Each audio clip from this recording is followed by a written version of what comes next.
So a customer called, said their timer wasn't working, wanted me to come out and take a look, and well, it is working. The issue was that the set screws on the pins were loose, so as the dial was turning, the pins were just stuck here and weren't activating the lever. That was an easy fix. Just put the dial in the right time, put the pins, set the screws tight. But I did find some other issues. You have that old conduit down there, it's all rusted out, exposed wire. I hate these, despite how good they work, because so many people have them, and I'm always doing motors on them, even though they really should just get a new pump. And then I really want to know what type of drugs the guy was on when he did this.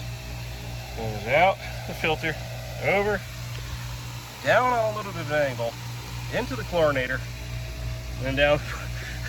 Like, you couldn't have just put the chlorinator there, came this way, and over. Or chlorinator, and 45, you just had to be stupid.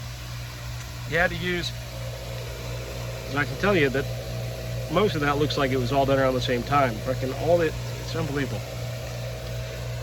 And then you get some new ball valves.